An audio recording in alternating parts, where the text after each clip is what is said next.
Senator Cheruiyot kuja waambie hao wangwana hii mazungumzo ni ya nini? Uasin Gishu hoye. Uasin Gishu hoye tena. Uamune. Uchamege?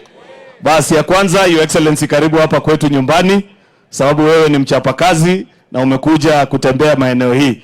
Ya pili ni kuambia tu wananchi wawache wasiwasi. Nyinyi msikuwe na wasiwasi. Nikiwaambia ukweli, tangu mkutano ianze, kitu ya kwanza nilifanya wakati tulifika kwa mkutano, Your Excellency, niliweka password. Password ya kwanza unaulizwa rais wa Kenya anaitwa nani? Ukiweka William Ruto, mkutano inaendelea. Ukijaribu kitu kingine, mkutano inaisha. Hasa wasiwasi ya nini? Tumesema hii mambo ati mnasema kuna mtu analipa bill, mimi nakuhakikishia mkutano inaishanga, mimi naitisha bill yangu, hata hapa niko na receipt. Mimi ngoro ni mtukuka lakini receipt iko. Na kuhakikishia niko na receipt ya mkutano ya jana. Ya tatu, Your Excellency, ile ambaye tumekubaliana. Ile mimi nasikiza, mimi unajua sipendi kuongea maneno mingi.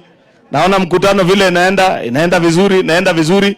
Nataka nikuhakikishie wakati nitaona mkutano ndio hiyo inaelekea kitu ambaye inaanza na letter H, nitaamka na meza ile hujawahi kuona.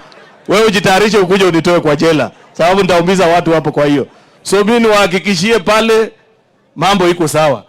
Kura au wananchi walipiga. Rais akatangazwa William Ruto. Naibu wake ni Rigiji. Hiyo ingine watu wanaweza sema ile wanataka, lakini tunajua nchi iko na uongozi yake. Kwa hivyo mimi niwahakikishie wananchi wa Uasin Gishu, mongo na mag wazi ya kubonga liota ketukul. Mamigi itake na kugindeon tuyo na tabagir. Aba arwe kityo kole inonga mai kutokye mayoto. Kalonzo tuito zake kombe taktamosi.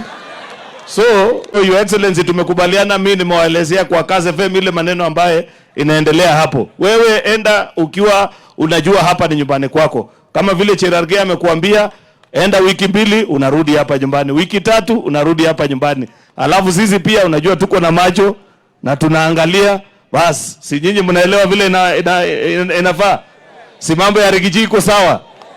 Rigiji wamekuambia, wamesema tembea town. Saa ile CPA aliogopa kukuambia, au alikuwa anasema kuna mahali sijui kama ni crusade ama nini. Mimi naonanga watu tu ni wengi na ni usiku inaitwa tamasha.